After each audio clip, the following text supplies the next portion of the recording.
of the deliverance of the Jamal Arjuna trees.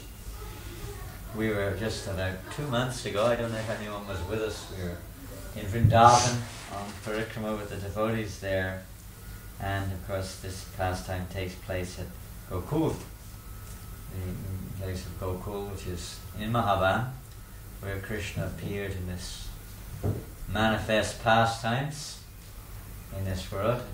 This was the final of the recorded pastimes, more or less, the final significant pastime practically. Before, what chapter is this? Deliverance, the killing of the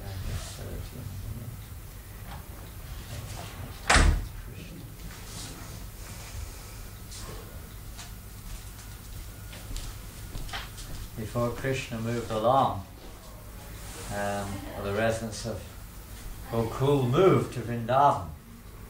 So this is the last major pastime, the 2 trees, how Krishna delivered them. You've been hearing, you've already heard the pastime. That's already taken place, is that correct? Yeah. That pastime has already taken place, of how the Damodar pastime, the Damodar Leela.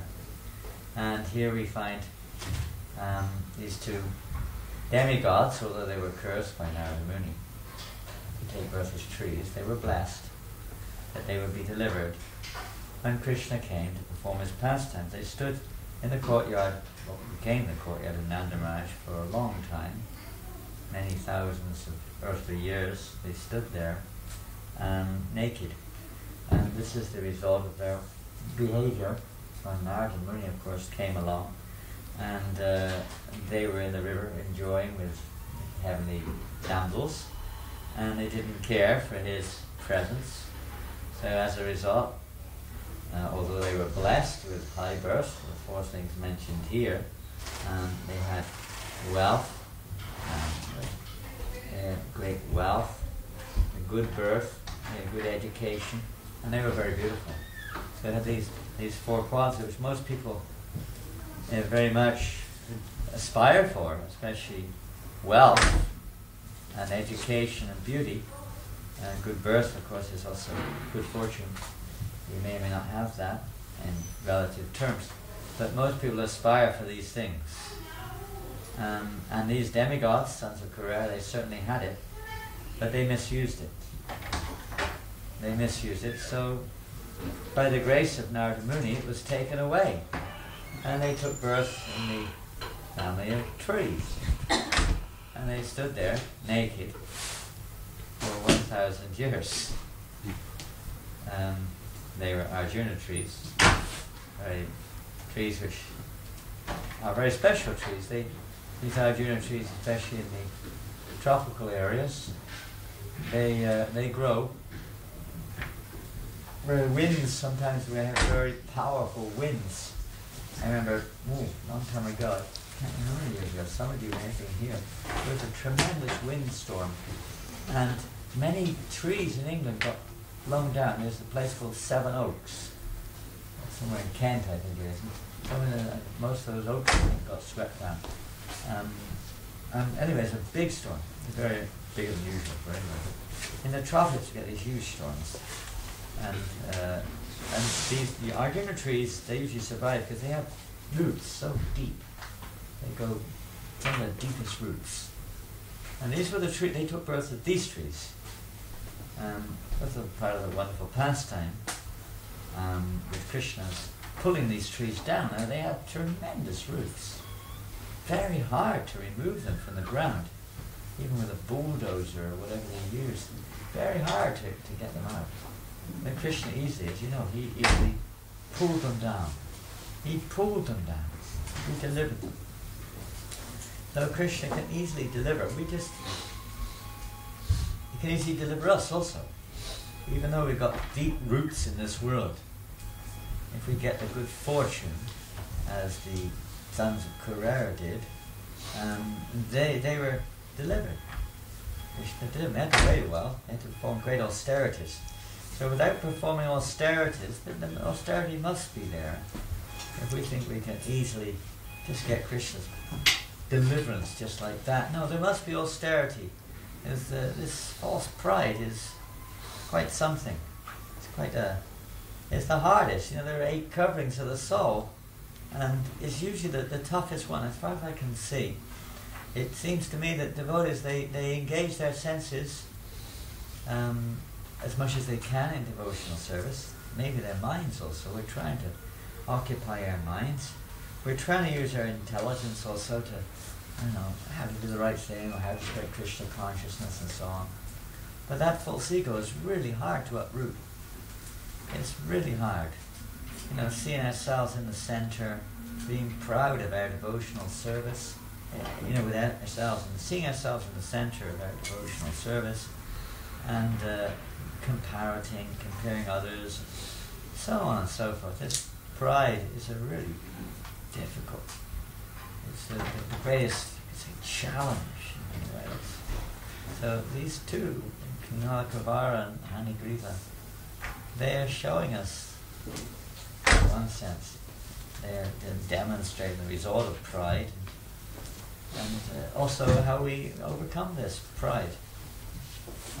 They became poverty-stricken by force in their case. Narada-Muni gave a little bit of mercy. Prabhupada also, on several occasions, he quotes that verse, Yashyaham Anugrinami Arishe. How does it go? Do you know the whole verse? It's in the 10th canto. I don't know if it's in this chapter. I think it's the...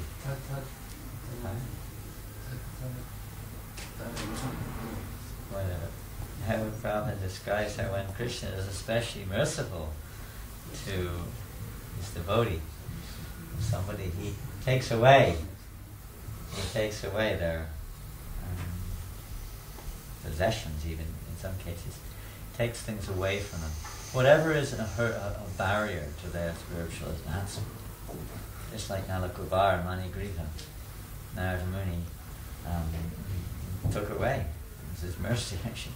He took away their position, which they became intoxicated by it. So he took away the cause of their becoming offensive and entangled in this material world. Krishna's doing that with us. There's a beautiful verse. It's in the next volume.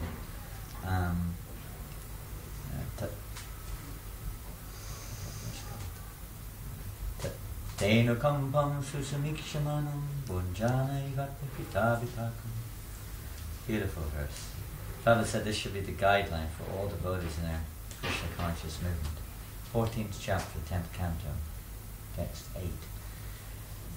8. And this verse is very, very nice in describing how when the devotee is put into a situation which appears from the material point of view to be sort of situation you wouldn't want to be in, a position of suffering. The word tapa, for instance, meaning austerity normally, also means suffering. So sometimes we're put into what appears to be a position of suffering. Even people think about devotees, sometimes you're sleeping on the floor, eating very simply, eating very austerely. In the eyes of some people, yes, especially the lifestyle where sex life is very regulated or restricted, and we don't go to the cinemas, maybe for some specific reasons sometimes, but not in general, and don't watch movies and don't eat anything and everything. For some people this is quite an austere life. I mean, even Prabhupada's godbrother, when he came here to London, his godbrothers came here in the 30s, and they approached that Earl of, what was it, Zeppelin? Earl of Zeppelin, wasn't it? And this man was previously been a viceroy or something in Bengal, or some position there. And he was very interested, in one sense, in the philosophy of Vaishnavism. And he was asking them, can you make me a brahmana? And they said, well, yes, we can do that. What do I have to do? He said, first of all, you have to give up meat eating, illicit sex, gambling, and intoxication. That is impossible, they said. Impossible. For most people, this is, not saying all, but most people, even that is not an easy thing.